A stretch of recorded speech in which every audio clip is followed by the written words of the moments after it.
আমার calling paper হয়েছে কিন্তু ই ভিসা হচ্ছে না। অনেকেই আবার এরকম প্রশ্ন করতেছে যে ভাইয়া আমার 2 তারিখে কলিং ভিসা হয়েছে, সব কিছু কমপ্লিট, কিন্তু এখন 17 মে পার হয়ে গেছে, এখন ই ভিসা হচ্ছে না। আসলে আমার কি ই ভিসা হবে? এছাড়া অনেকেই কিন্তু আমাকে প্রশ্ন করতেছে যে ভাইয়া টিকিট কাটার পর, অর্থাৎ আপনার যদি যাওয়ার আগে মানে যার 2 দিন আগে বা 1 দিন আগে আপনাদের সব কিছু কি আবার চেক আপ বা কনফার্ম করতে হবে, এরকম কি কিছু করতে হবে? এই প্রশ্নটা আমাকে অনেকেই করতেছে। এছাড়া সব থেকে বেশি যে প্রশ্নটা করতেছে ভাইয়া আমার কি ই ভিসাটা হবে? আমার তো 17 মে হয়ে গেল, এখন ই ভিসা হয়নি, তো আমার কবে হবে? তো আজকের ভিডিওতে আপনাদেরকে ক্লিয়ারভাবে আমি একটু বুঝিয়ে দেবো যে আসলে আপনাদের ই ভিসা হবে কি না। তো গাইস, যদি চ্যানেলে নতুন হয়ে থাকেন অবশ্যই চ্যানেলটি সাবস্ক্রাইব করে পাশে বেল আইকনটি বাজিয়ে দেবেন যাতে সবার আগে আপনার কাছে ভিডিওর নোটিফিকেশন চলে যায়। তো ফার্স্ট অফ অল গাইস, আমি আপনাদেরকে একটা কথা আগে ক্লিয়ার করে দিই যে আপনারা যখন মালয়েশিয়াতে যাবেন, যারা ই ভিসা পেয়েছেন তাদের উদ্দেশ্য বলি, যারা ই ভিসা পেয়েছেন তারা যখন মালয়েশিয়াতে যাবেন তাদের কিন্তু 2 দিন আগে বা 1 দিন আগে, অনেকেই বলতেছে ভাই আমার কি 2 দিন আগে সব কিছু চেক আপ করবে আবার কনফার্ম করবে কি 1 দিন আগে? এটার বিষয় আমি আগে আপনাদেরকে একটু ক্লিয়ার করি। তো দেখুন, আপনি যখন মালয়েশিয়াতে যাবেন তার 1 দিন হয়তো আগে আপনাকে কিন্তু ঢাকা যাইতে হবে, 1 দিন অথবা 2 দিন আগে, কারণ আপনাদের 1 দিন কিন্তু ভিতরে সময় দিতে হবে, যে 1 দিন শুধু আপনাদের অফিসে কিন্তু ঘুরতে হবে মালয়েশিয়া যাওয়ার আগে। মানে ধরুন আপনার ফ্লাইটটা হচ্ছে ধরুন 20 তারিখে, আজকে ধরুন 18 তারিখ, আজকে রাতে বা বিকেলে আপনার কিন্তু রওনা দিতে হবে, যাতে কাল 19 তারিখে আপনি সারাদিন আপনি ঢাকা থাকতে পারেন বা এয়ারপোর্টের সাথে যে কোনো এক জায়গায় থাকতে পারেন। কেন? কারণ আপনার দালাল বা এজেন্সির একটা কোনো এজেন্সি যে আছে, মেন এজেন্সি যেখানে অফিসটা আছে, সেখানে কিন্তু আপনাদের কী করতে হবে, যাওয়ার আগের দিন আপনার যে কাগজপাতি আছে সেগুলো সম্পূর্ণভাবে নিয়ে যেতে হবে অফিসে। আপনার পাসপোর্ট থেকে শুরু করে যা যা আপনার ডকুমেন্ট আপনার কাছে আছে সেগুলো নিয়ে যেতে হবে। যাওয়ার পর কী করতে হবে, সেইখানে যাওয়ার পর আপনাদের সব কিছু অফিসের ভিতরে প্রায় 2 ঘন্টা বা 1 ঘন্টা 3 ঘন্টা ধরে অপেক্ষা করে আপনাদের ভিতরে গিয়ে আপনার পাসপোর্ট থেকে শুরু করে A to Z সব কিছু শেষবারের মতন কনফার্ম করে আপনার প্লেন টিকিট সব কিছু কনফার্ম করে আপনার কিন্তু বের হয়ে আসতে হবে। তারপর কি করতে হবে, আপনাদের এসে এখানে ঘোরাঘুরি করে আপনার পরের দিন বা সেই রাতে 12টায় কি 1টায় ফ্লাইট, এই জন্য কিন্তু আপনার এয়ারপোর্টে যেতে হবে এবং এয়ারপোর্টে যাওয়ার পর আপনি মালয়েশিয়াতে চলে যাবেন। তো আশা করি এই প্রশ্নটা অনেকে ক্লিয়ার হয়েছেন।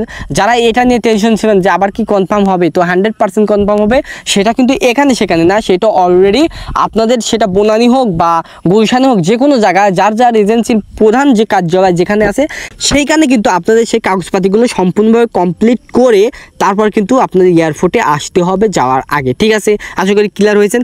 এখন যে প্রশ্নটা আমাকে সব থেকে বেশি করছে যে ভাই আমার ই ভিসাটা আসলে কি হবে কি না। তো দেখুন, আজকে কিন্তু 17 তারিখ পার হয়ে গেল, তারপর কিন্তু অনেকে কিন্তু ই ভিসার খবর পান নাই। তো আমি কিন্তু এর আগের ভিডিওতে বলছিলাম যদি আপনাদের ই ভিসার যদি আবেদন করা হয়, অ্যাপ্রুভাল যদি করা হয়ে থাকে, তাহলে কিন্তু তাদেরকে একটা পেমেন্ট স্লিপ থাকে বা একটা রিসিপ্ট থাকে, সেই রিসিপ্টটা যদি আপনাকে দেখাইতে পারে তাহলে মনে করবেন আপনাদের অ্যাপ্লিকেশন মানে করেছে। ঠিক আছে, এখন আপনার যদি অ্যাপ্লিকেশন করার পরও আপনার ইস্যুটা হয়, ই ভিসার ইস্যুটা হতে আপনাদের যদি 2-1 দিন লেটও হয়, 20 তারিখ 21 তারিখও হয়ে যায়, তাও কোনো সমস্যা নেই, কারণ ইস্যু হয়ে গেলে আপনাদের ই ভিসা হয়ে যাবে।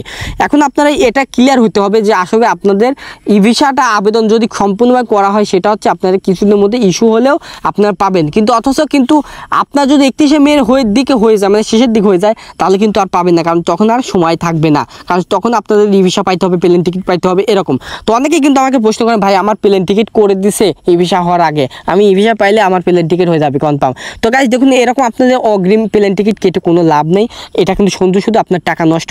অনেক এজেন্সি এরকম আপনার প্লেন টিকিট কাটতে পারে, কেন? কারণ আপনাকে বলবে পরে আপনি ই ভিসা না হলে আপনার যদি টাকা ব্যাক দিতে হয়, আপনি অবশ্যই চাপ দেবেন, টাকা ব্যাক দিবে। আমি তখন প্লেন টিকিট কাটছিলাম 80,000 কি 20,000 কি 30,000 এরকম বলবে, তখন আপনি কী করবো, ওই টাকাটা মাইনাস করে দেবে। ঠিক আছে, তো এরকম অনেকের হচ্ছে। তো আমি সবসময় আপনাদেরকে একটু ক্লিয়ার করে বুঝিয়ে দিতে চাই এবং ক্লিয়ার করে বলতে চাই, আপনার যদি এই বিষয়ে আবেদন করা হয় সেটা হচ্ছে আপনাদের 20, 22, 21, 23 তারিখের ভিতরে আপনি ইস্যুটা হলে আপনি হাতে পাবেন, ইনশাল্লাহ পেয়ে যাবেন। কিন্তু এর পরবর্তীতে হলে আমার মনে হয় আর আপনি ই ভিসা পাবেন না, কারণ ই ভিসা এমন কোনো জিনিস না যে সাথে সাথে হলে সাথে পেয়ে যাবেন, হয়তো 2-3 দিন সময় পাবেন।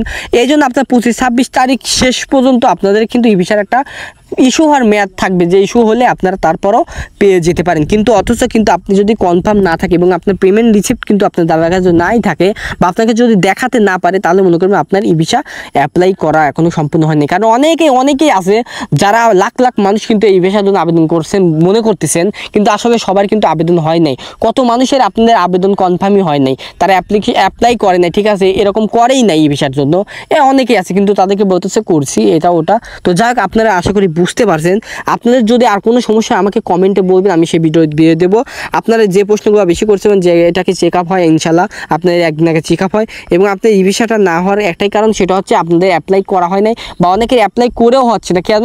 কারণ বেশি আপনাদের ই ভিসার আবেদন তাদের কাছে চলে গেছে, যার কারণে অতগুলো তাদের কাছে গ্রহণযোগ্য না। তাদের কাছে যেগুলো গ্রহণযোগ্য হয় সেগুলো আপনার পাচ্ছেন, অথবা আপনাদের বেশিরভাগ মানুষ আপনাদের একটা খুবই গুরুত্বপূর্ণ আমি এখন কথা বলবো, কথাটা কিন্তু খুব মনোযোগ দিয়ে শুনবেন। আপনি খবর দেখুন বা আপনার যে কোনো চ্যানেলের খবর দেখুন, টিভিতে দেখুন, সেখানে কিন্তু একটা কথা সব থেকে বেশি করছে যে আপনাদের অনেকে দালাল চক্রে পড়ে গেছেন। আপনার 5,000 না কত যেন মানুষ আপনার ই ভিসার আবেদন কমপ্লিট হয়েছে এবং তারা কিন্তু মালয়েশিয়াতে যাবে, এবং কত লক্ষ মানুষ আপনার আবেদনের জন্য দালালের কাছে দিয়েছেন, কিন্তু সব দালাল কিন্তু ভুয়া এরকম কথা বলছে, সেটা টিভিতে বলছে যে আপনারা অনেকেই জমা দিয়েছেন, আসলে তাদের কিন্তু জমা হয় নাই, তারা দালাল চক্রে আপনারা পড়ে গেছেন। তো আপনাদের অনেক যারা বলতেছেন যে ভাই আমাদের ই ভিসা হচ্ছে না কেন, তাদের অনেক কিন্তু এই যে এই ভিসাটা বা আপনার কলিং যা দিচ্ছেন এগুলো সব কিছু ফ্যাক করে দিচ্ছে বা দালাল চক্রে পড়ে গেছেন। এই দালাল চক্রে পড়ে গেছেন তারা কিন্তু আপনারা অবশ্যই বুঝবেন যে আপনাদের ই ভিসার খবর কতদূর, আপনাদের প্রমাণ যদি তারা না দেখাতে পারেন তাহলে মনে করবেন তারা আপনাদেরকে আর যাওয়ার কোনো অপশন নাই। এই জন্য আপনি কী করবেন, আপনার দাদাকে আপনি চেক আপ করে নিন, ই ভিসার জন্য অ্যাপ্লাই করছে কিনা সেটা আপনি দেখে নিন। তো আপনাদেরকে সবসময় আমি একটা কথা বলে রাখি, আপনার অনেক টাকা দিয়ে যাচ্ছেন, যদি এখনও যদি আপনার চাপ দিয়ে ধরে রাখতে না পারেন তো অবশ্যই কিন্তু চাপ দিয়ে ধরে রাখবেন। এছাড়া কিন্তু তারা বাংলাদেশ থেকে কিন্তু কর্মী যারা পাঠায়, বাংলাদেশ থেকে মেন যে সরকারি এজেন্সিগুলো আছে বা বাংলাদেশের সেই পদের লোকগুলো আছে, তারা কিন্তু মালয়েশিয়ার সাথে তারা কিন্তু চুক্তিনামা করতেছে বা তাদের সাথে বৈঠক করতেছে যেন ই ভিসা বা আপনার ফ্লাইটের জন্য একটু টাইম বাড়ানো যায়। এখনও কিন্তু তারা কোনো সংবাদ বা কোনো কিছু দেয় নেই, যার কারণে আমি তথ্য পাইনি, যার কারণে আপনাদেরকে জানাতে পারি নাই। অবশ্য যদি কোনো সময় যদি বাড়ানো হয় মালয়েশিয়া থেকে বা যদি জুন মাস পর্যন্ত করে দেওয়া হয় তাহলে আমি অবশ্যই আপনাদেরকে ভিডিও দেবো এবং আপনাদেরকে জানিয়ে দেবো। তো অবশ্যই একটা কথা মনে রাখবেন, আপনাদের জন্য বাংলাদেশ থেকে এবং মালয়েশিয়ার কিন্তু বৈঠক হচ্ছে যেন তারা একটু সময় বাড়িয়ে দেয়, কিন্তু তারা কিন্তু সময় বাড়াতে চাচ্ছে না। এখন পর্যন্ত কোনো খবর আসেনি, আসলে অবশ্যই ভিডিও পেয়ে যাবেন। আশা করি যারা যে সমস্যাগুলো ছিল আশা করি এই ভিডিওতে পেয়ে গেছেন। এর জন্য চ্যানেলটি সাবস্ক্রাইব করে রাখবেন যাতে পরবর্তী আপডেট ভিডিওগুলো আপনারা আমার কাছ থেকে সবার আগে পেয়ে যান। তো গাইস সকল ভালো থাকবেন, সুস্থ থাকবেন, আল্লাহ হাফেজ, আসসালামু আলাইকুম।